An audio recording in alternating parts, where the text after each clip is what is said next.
Et nous rejoignons tout de suite en direct le grand rabbin de France, Raïm Corsia. Bonjour monsieur le grand rabbin et Shabbat Shalom.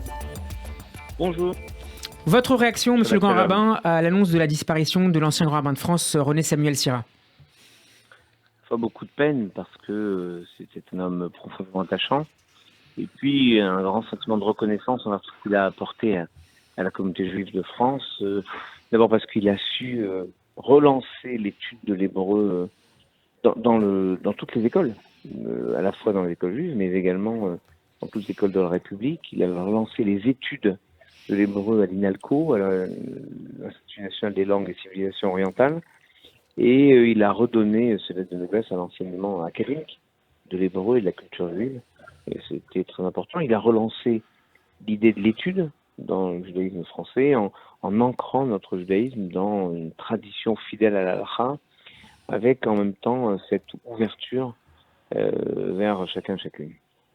Marc Eisenberg, qui est avec nous, évoquait tout à l'heure son courage également, en particulier pendant son mandat de grand rabbin. C'est une action qui restera aussi et qui dit quelque chose de l'homme qu'il était. Il a surtout géré comme grand moment très lourd des temps où le monde aurait pu basculer, vraiment. Et les relations notamment entre le judaïsme et le catholicisme auraient pu basculer à cause du Carmel d'Auschwitz. Il était l'un des grands négociateurs de ces moments du côté juif, avec les dirigeants du CRIF de l'époque, avec d'autres dirigeants communautaires. Mais il a su trouver les mots et, je dirais, le niveau théologique pour faire basculer l'Église dans la compréhension de nos problématiques. Donc, je trouvais que c'était très important.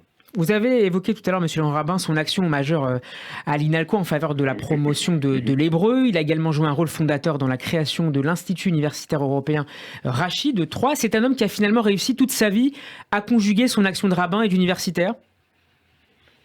Oui, en tout cas, il a voulu que l'enseignement, l'éducation soit du rabbinat. On dit toujours que les rabbins sont des enseignants.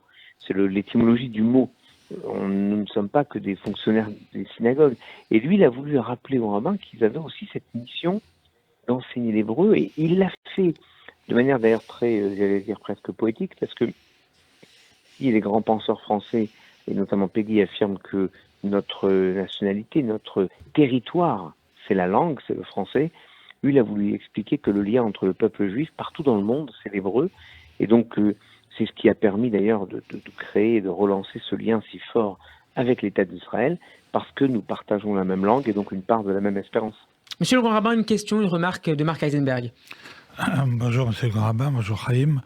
Je crois qu'on peut dire que le grand rabbin Sirat, premier grand rabbin sfarade en France, a montré le dynamisme de la communauté algérienne et son influence sur la France avec le grand rabbin Chouchna, avec le grand rabbin Naouri.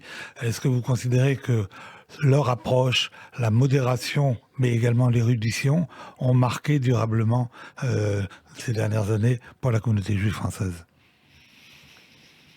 Je suis touché que vous parliez du grand rabbin Naouri, du grand rabbin Chouchna, parce que dans mon communiqué, juste après le décès du grand rabbin, ce sont les deux personnalités que j'ai citées. Parce qu'on ne doit jamais oublier que le grand rabbin Sirat a été orphelin très tôt et qu'il a été littéralement recueilli par le grand rabbin Naouri, tout comme d'ailleurs le grand rabbin Chouchna qui a perdu son père aussi très jeune. Et tous deux ont été comme des frères au domicile du grand rabbin Naouri, avec une proximité qu'ils ont conservée tout au long de leur vie. Et c'est vrai que ils ont apporté cet ancrage dans la France que porte le judaïsme d'origine algérienne. Ils ont été éduqués dans les écoles françaises.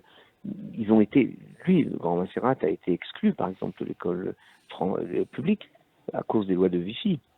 Donc il a subi cela. Et pourtant, il a eu toujours un attachement profond à la France, à la culture française.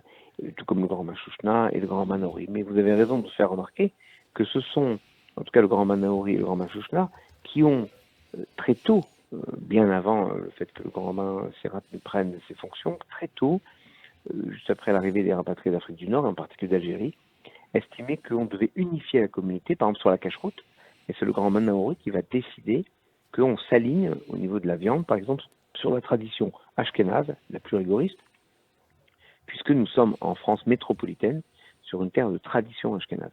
Mais très important de rappeler que même en France métropolitaine, il y a une tradition séfarade en Provence, avec le comtat de Messin.